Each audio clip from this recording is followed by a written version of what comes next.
March 9th on here. Oh, okay. Second that. Okay. All right. And can we have a vote, please? Commissioner Farian, Aye. Commissioner Saunders, Aye. Commissioner Taylor, Aye. Commissioner Lynch, Aye. Commissioner Neergaard. Aye. Okay. Motion was carried, vote was unanimous.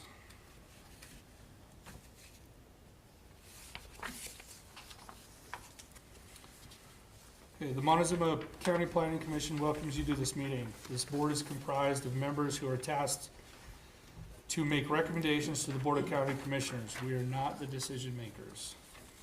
We encourage public comment after each permit.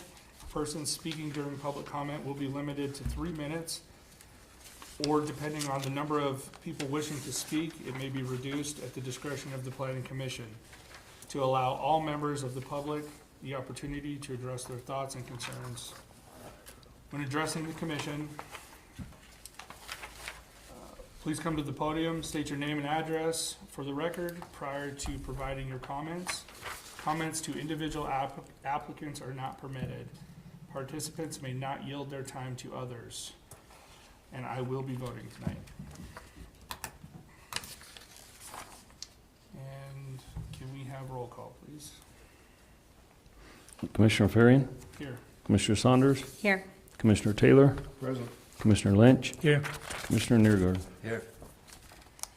Okay, number one, notice is hereby given that Montezuma County Planning and Zoning Commission will hold a public hearing for the purpose of reviewing and determining recommendations to be made to the Board of County Commissioners regarding a proposed subdivision amendment application to the Hoch 2-lot minor subdivision submitted by Raptor Self-Storage LLC on property located at 26304 Road L, Cortez, Colorado, consisting of 3.43 acres, more or less, and Daniel and Debbie Hoch on property located TBD Road L, Cortez, Colorado, both situated in Section 24, Township 36 North, Range 16 West, New Mexico Prime Meridian. This is a public hearing. Was the public notice published? Yes. Was evidence of letters to adjoining neighbors and mineral owners submitted? Yes. And was the sign posted? Yes, it was. Okay. If you want to come forward.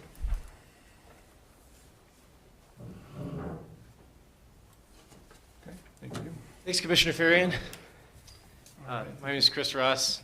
Never done this before, so if I'm out of order, just let me know. But yeah, thanks for all your time. Go ahead. Okay. Yeah, just give us a few minutes here. Don's going to go through the findings, and then we'll come to you. Okay? Sounds good. Thank you. So this is the 2-lot Hoch minor, and Raptor Storage is the owners of lot number 1, and they have a storage unit complex set up on there. No septic, no water. I don't even know if you have electric, do you? It's solar powered electric. Okay, yeah. So anyway, there's no other agency reviews on that. It's just the storage units on that lot. The fence is built off of the property lot lines, so they're here to amend that lot so that it matches up with the property lot lines, and in the process, they actually, the Hochs would like to widen that access road easement and also line it up with the east fence of Raptor Storage. Okay. So it's a boundary line adjustment, but it's going through the subdivision process. Sure. Anything else to add there? Just a boundary line on the south is being adjusted, and to the east, it remains the same, but the easement agreement has changed. That's the only difference over there. So it just pushes the easement, the western boundary of it, to the fence line. Thank you.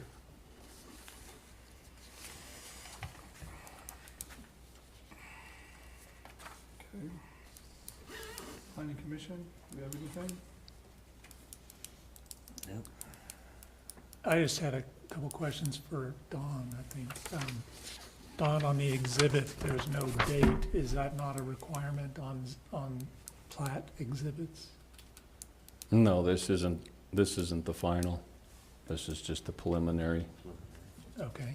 And I see the 60-foot is on the one that's on my screen, but I didn't see it on the one in our packet, and that was gonna be a question of mine, because the plat showed 30-foot for an easement, and the application was for 60 foot, so I was wondering if that needed to be amended, and it looks like it's been amended on the one Right, that I the see. original sketch was to show the existing conditions as well as the encroachment, and now this is what is being proposed, just so that the 60-foot easement gives access to the back part of Lot 2.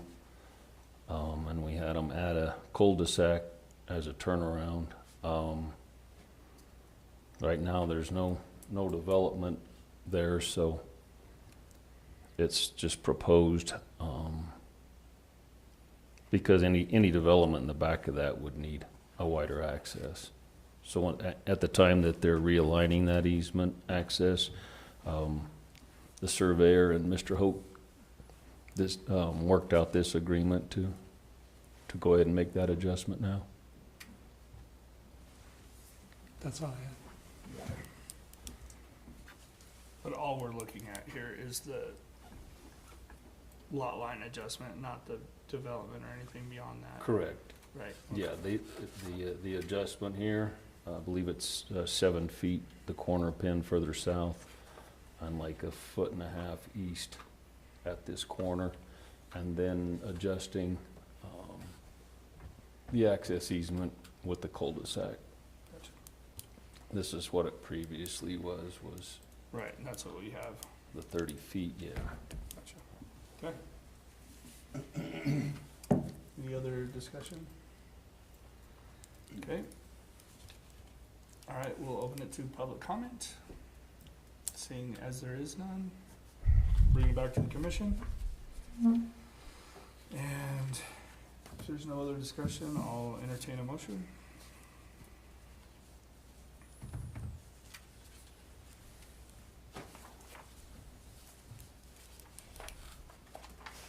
Jump on board here. I'm looking for I move that, I recommend the Ballard Board of County Commissioners the proposed subdivision amendment application to the Hope 2 Lot Minor Subdivision submitted by Raptor Self-Storage LLC on property located at 26304 Road L, Cortez, Colorado, consisting of 3.4 acres more or less, and Daniel and Debbie Hoch, based on the following: the proposed use is in conformity with the code. The proposed use shall not generate any significant adverse impacts on other property in the area, and public utilities and services are available and can be made available to support the uses consistent with proposed zoning. And that was approved, right? I didn't hear that part. To approve this? Yes, Okay. to approve and to recommend to the Board of County Commissioners. I'll second. Okay, seconded by Commissioner Nager.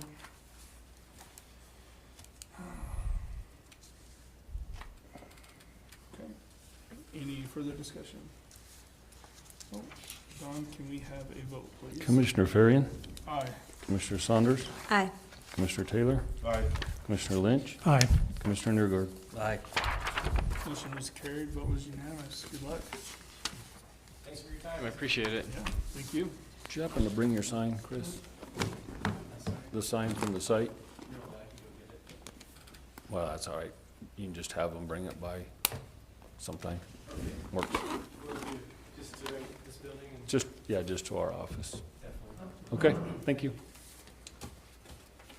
So, Don, are these being continued, or are we Um, not You recognizing? No, don't have to stay. Item number 2, they never Thank you.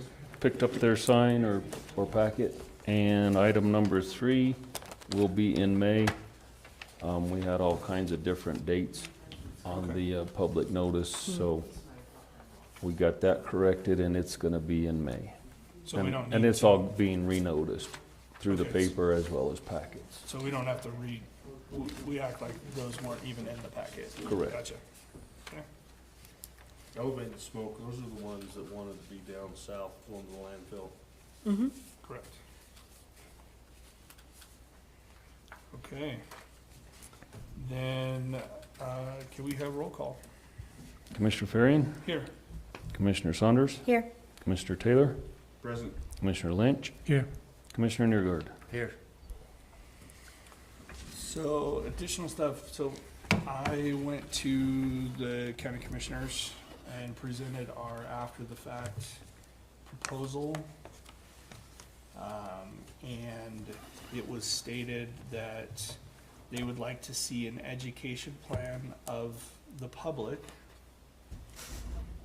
on how we're going to educate the public before something like this is considered. And then, there were a number of different concerns brought up by the county attorney. One being that there's no enforcement of this, which, from my understanding, was a proposal, was the whole premise of giving people a grace period of a year to self-comply. And, so there's, at this point, what they've suggested is for us to do a workshop with them, or them to come to one of our meetings and address it at that time. So I don't know, I really don't know where we stand at this point. And I don't know, you know, I'm not, I don't know if I'm versed enough to write an education plan of the public. Is that our role?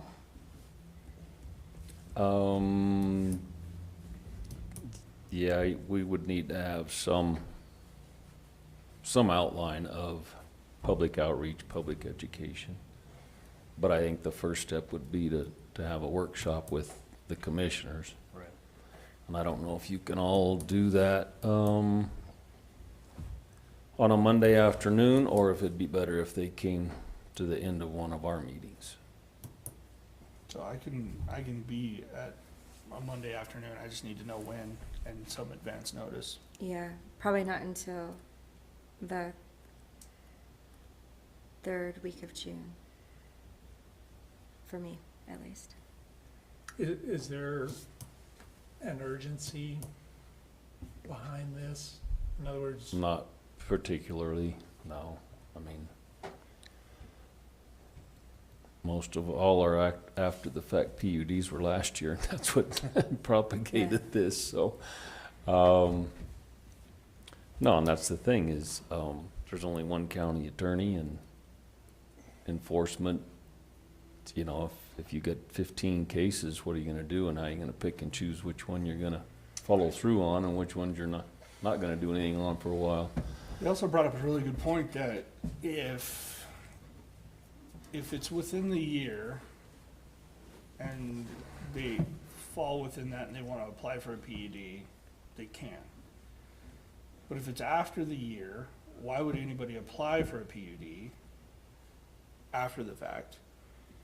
Why wouldn't they just break up their property into 3-acre lots? You know, or find another specific case within the land use code that they could make it work. Because why would you pay 4 times, Right. right? Yeah. Well, exactly. Well, I think this all stemmed from them not wanting to do variances. So I don't feel particularly compelled to, like, we were asked to present something just to have it squashed and then be responsible for the outreach and education plan. I think we were just, in my mind, tasked with bringing a suggestion. So I think developing something together is totally appropriate. Sure, and I would agree. I think a workshop is probably better than a meeting like this. But Yeah. And more discussion around, like, what are their goals with this? If it's just to get rid of variances because they don't like doing them, that's one thing. If they're trying to accomplish something else, Well, but I think I just don't understand, like, why now and what's the purpose other than it's annoying? I guess the problem, and I think one of the biggest problems is somebody buying a piece of property, putting houses on it, and then asking for forgiveness, right? Mm-hmm. And in that sense, I don't think that is variance worthy, right? Everybody in this county lives by the land use code. And to ask for forgiveness as opposed to permission is troublesome. Well, there's a lot of people in this, you know, that live in this county that grew up here and their families are from here, and they haven't had this forever. So a lot of them are, I mean, basically, they're kind of ignorant to it, that we have a land use code. I don't Which- disagree.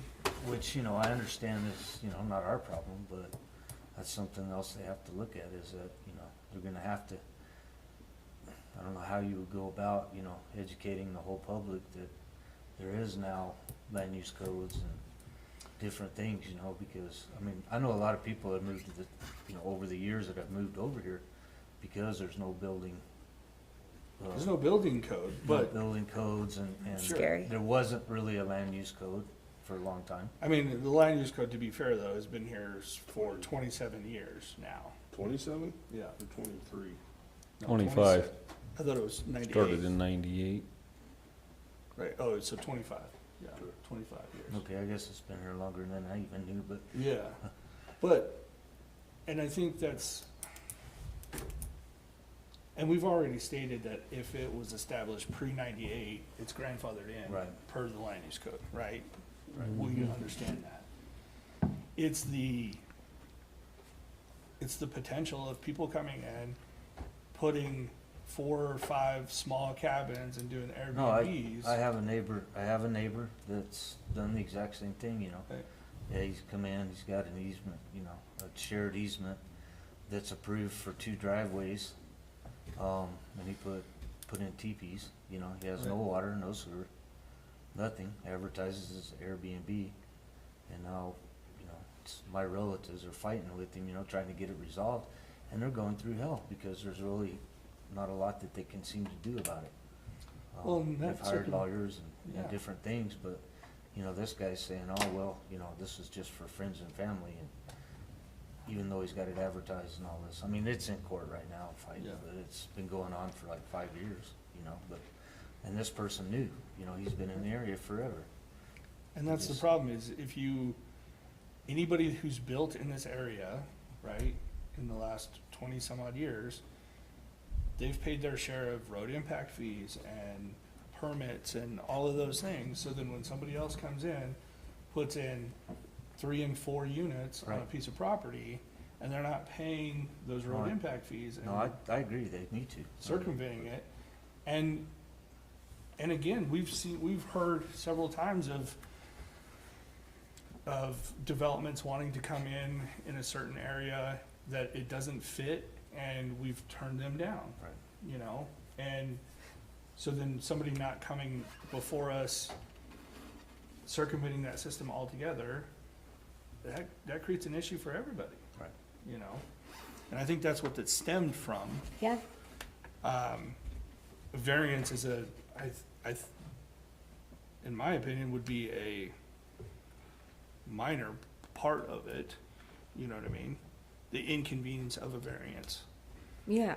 right? But, I mean, that's a part of it now. I think there have to be some objectives set, like what is the county trying to accomplish? Like recoup lost revenue from these unsanctioned rentals? Is it a safety issue? Because that's a big concern too, you know, in my mind at least. I think Is- sitting down in the workshop's gonna be the best Yeah, to understand what they're, as Gerald caught me in the gas station, been a month or 2 back. He's pretty hot, you know, and I'm trying to understand, you know, everything when because when he gets hot, he gets going. And to sit down and truly understand where they're coming from and what they're wanting from us. Right, and we probably need the, you know, county attorney sitting with us too, so. we Yeah, don't Yeah. do something absolutely, stupid, Of course, you know. absolutely. Yeah, I think that's a really good approach because we've done quite a bit of work over this past couple of years in different capacities to bring proposals forward that went a little sideways, you know. And I Even, think- even the, you know, the idea of 1 acre lots was an idea that kind of blew up and didn't even get time to be fleshed out, you know, to look at, does this align with the county goals? Does this, you know, why this doesn't make sense? So I think really workshopping any ideas going forward should be our process, because you've put a lot of time in, and John has too, and Well, I then think to we like all have. leave work and, Yeah, I think we all have, you know, the longer we talk about this, the more time we spend on it, Yeah. right? I do think that,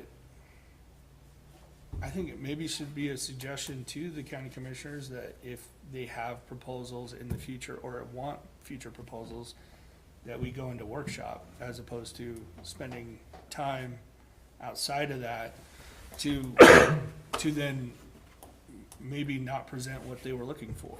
yeah.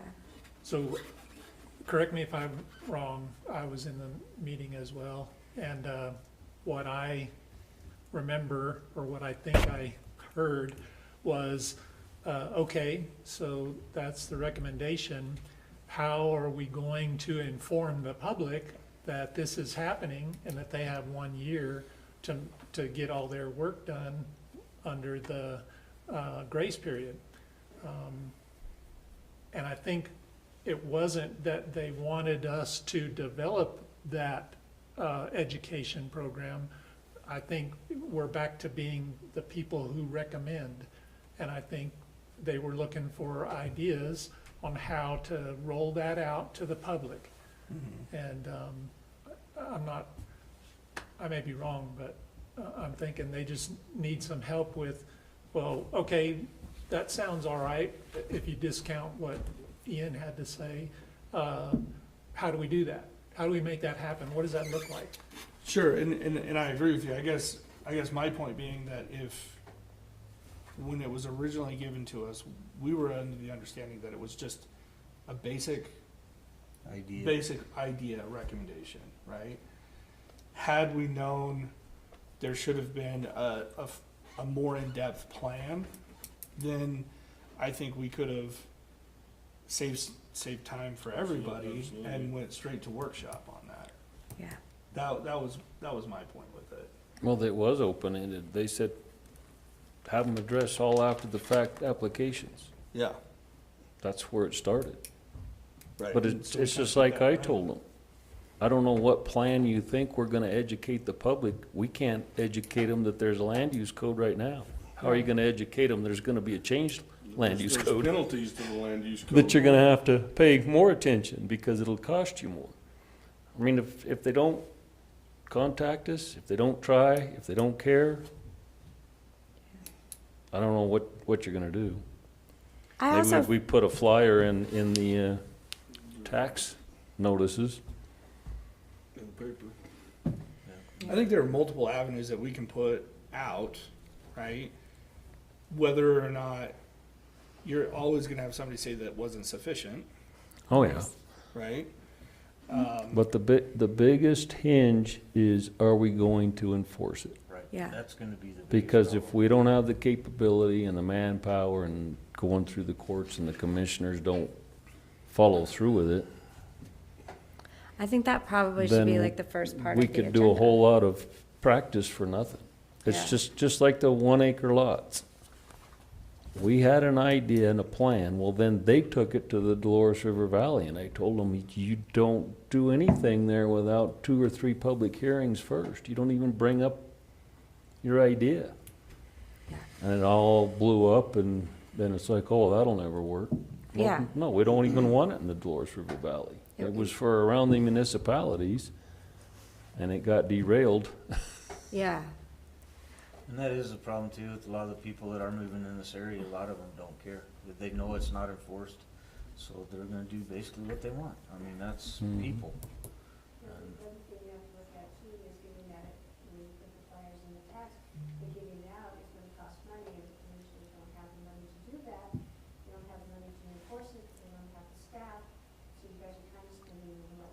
Yeah. You know, they're gonna have to pay the money to get the word out. And somehow they're gonna have to do flyers, bulk mailers, something, and that's not cheap. And is this a priority, like strategically for the county? Where does this thing fall into everything else that's going on? I've been thinking a lot about that, you know, bringing new commissioners on, and even us after, I guess, 4 years, I don't know how long I've been here, but, you know, not having an update, like, here's the county's strategic plan, here are the projects they're working on, how does our work align with their goals and projects? I just think that's important. You know, if we're looking at projects that we're saying no to possibly that are on the economic development plan, like, we are not aligned. So there's just some work that I think could be important. And I agree with you. I think up until recently, it's, at least, and I'm not speaking for you, but it's been, we look at what's presented in front of us. We get this a week ahead of time. We get to go out to the properties and whatnot, but we have no idea on larger plans of the county or anything like that. And so if we're not privy to that information, should we be making decisions or recommendations on changes to something as integral as the land use code? I'm not saying we can't, but it's a question. And maybe that's an excellent workshop question, Yeah. you know, sitting face to face saying, you know, feeling handcuffed Yeah. in what we're doing. I'm available day or night, whichever way the county wants to, Yeah. because I would love nothing more than sit down face to face with them, just one-on-one and Right. air it out. Yeah, I that's the think- easiest I way think to it- address it. Yeah. I think it would be great. I keep thinking back to the housing development down south, which in a lot of the commissioners' minds didn't fit with the area. And I feel like that week or within the month, I'd been working on a housing strategy with some other county employees. So, you know, here's 12 possible units. Here's the county strategy. I just felt a lot of conflict with that because, like, in my mind, yeah, this fits with things down there, but in others it didn't. And are we, you know, are we working against some of the strategic projects? I don't know. That's the only strategy that the county has right now, and it's not universal among commissioners, Okay, is workforce housing. okay. So we're doing all these grants. I mean, you guys know it's all over the country. Everybody's trying to figure out how are you gonna first obtain it, and how are you gonna figure out how it fits? Yeah. So I have another question. You guys have all the experience. I'm new to this, but in regard to the after-the-fact PUDs, I sat in on some BOCC meetings last year, and from time to time, I would hear them give the approvals and the discussion and such. And at more than one meeting, it seems like their frustration with after the fact came up, and at one meeting, Jim actually asked the public, to the Zoom crowd, or YouTube crowd, I should say, if you have any ideas on how to make this better, let us know. Send us an email, whatever. So at the time, I sent him an email and suggested that one of the possible ways to educate the public was a public service message on the radio. And I called the radio station. It's $5 for 30 seconds. You could, depending on how much you wanted to spend, you could tailor the program whatever you wanted, you know, 1 month, 1 week, 1 week early, 1 week late, whatever you wanted to do. It's up to you how much you want to spend. I still think that's a possibility. The other thing, you were talking about the, putting something in with the tax notices. I talked with the printer down here, and he can do a direct mail for a certain cost per, say, a postcard size mailing, not putting it in with the, but making it a full mailing at one time.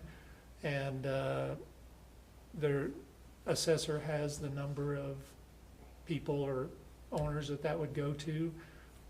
You could calculate the cost, decide what you want on it, and send it out to them, just to inform the public that, hey, you gotta pay attention. And you could, there's all kinds of ways you could go into the message. On the postcard, stop. Don't do anything on your property until you have Right. consulted P&Z code, the land use code, or whatever.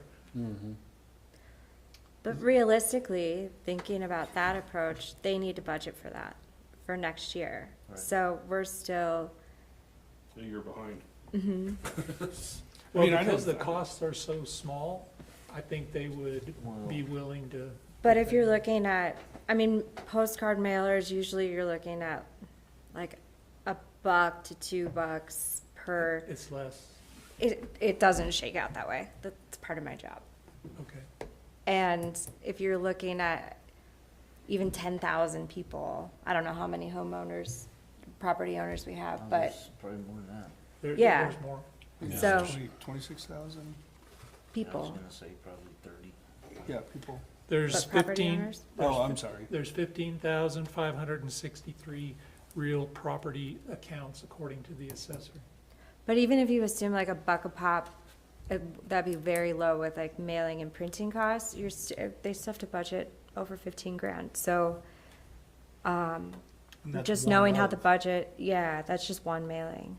So just thinking about building a program, we're a year out and could definitely workshop with them and say, like maybe there needs to be a line item in the budget for enforcement, for whatever Don wants, for mailing. Because adding those things at this point, seeing how the budget went this year, I just don't think it's feasible. There's just a But I lot of stuff appreciate that you was giving cut. that information. Yeah, that outreach 'Cause is I great. do think it gives us some actual numbers to think about, right? And in terms of actual numbers on the printing for a 6x9 card, it's 20 cents for the card and printing plus postage. So I was thinking it would be less than $1 each. Yeah, that'd be tight, but yeah, just depends. But even still, one mailing, well, albeit is a great start, it's also, I don't think in the eyes of the public sufficient either. Many Right. times, many ways. Yeah. And those are all things that I think we should talk about at the workshop. And then another thing, when they were expressing their frustration, I wasn't sure, maybe Don, you could shed some light on this, but it appeared like they didn't like having to do the after the fact. So why can't people be putting their applications in the normal process rather than asking for forgiveness afterwards? But what was really the idea that what they were looking for? Were they trying to find a way to incentivize people to do that, or were they trying to find a way so that they have something in the land use code they can hang their hat on to refuse exemptions or after the fact? What is it that they wanted? Right, and That's that's a good something that question. we don't really know. I mean, That's a good question, though. they can always deny one and tell them, start removing buildings. Right. But they don't wanna do that. Well, that's right. I But- mean, We're They represent we're the public. paid bad guys here. If you really don't like it, then, but they did that on one application last year. The mobile's in and they said Pull no, it. take it Yes. out. But guess what? There's no enforcement and it still sits there. It's still sitting there? I'm sure it is. Situation when you guys built the house with no permits, no permits, and so it went to our, Board of Appeals and everything. By law, we can't literally consider down that building.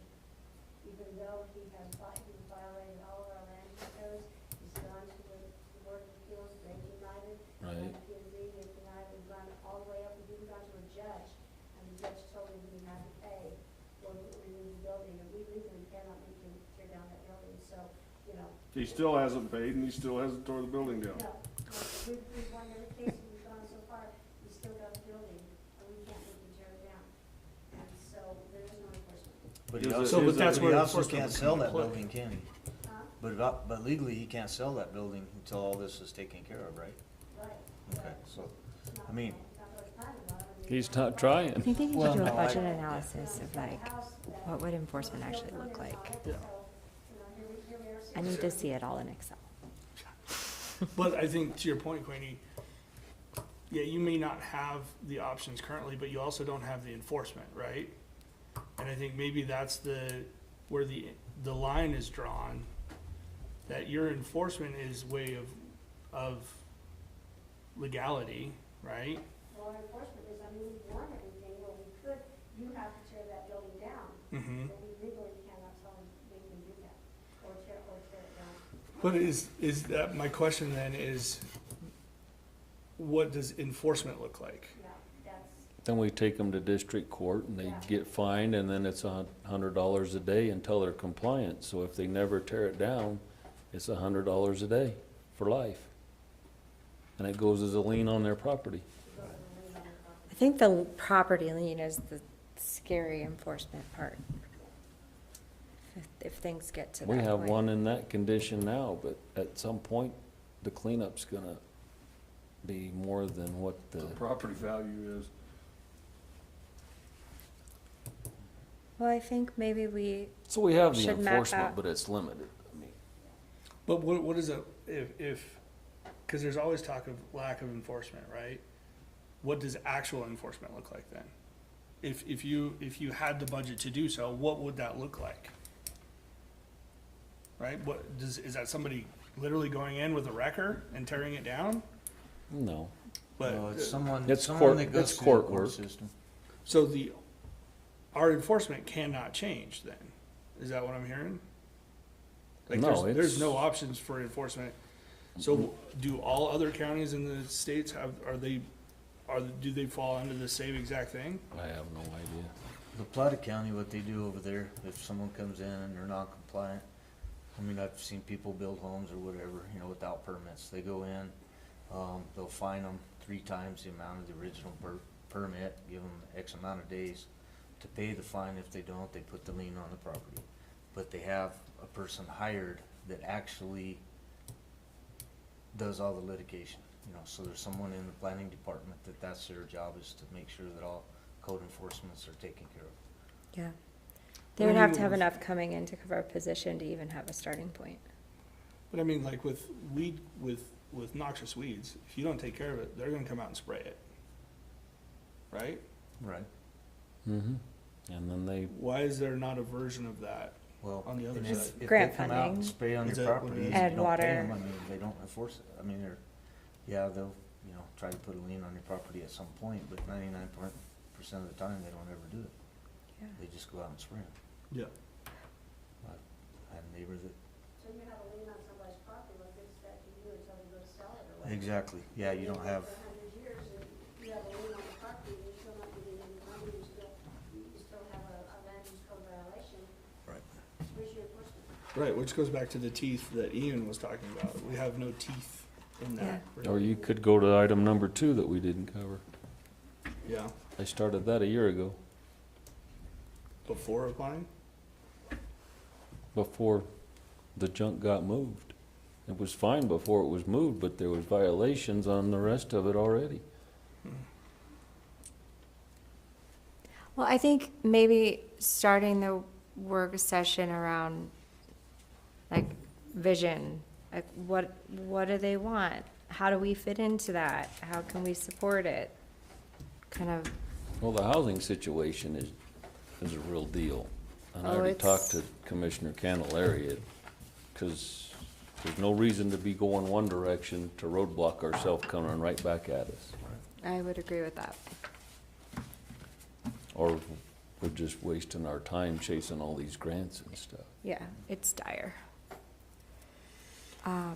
So, yeah, I think we should try to, can you schedule that with them, Don? Send me, or, I don't know, look at your calendars and let me know what Monday afternoon. Well, it sounds like she's got the most pressing schedule on that, so unless I'm fine How do you guys whenever. feel about that? Well, I'm we good may with not that. be able to get Monday 6 afternoon. there at a time, but So, like I said, if I have enough heads up, I can schedule it in, so.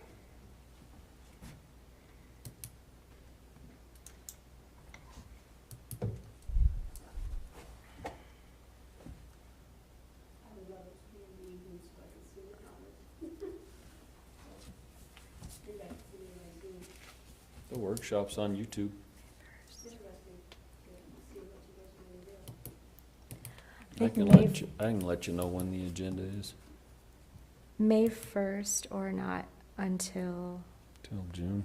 the, how's that a day bad already?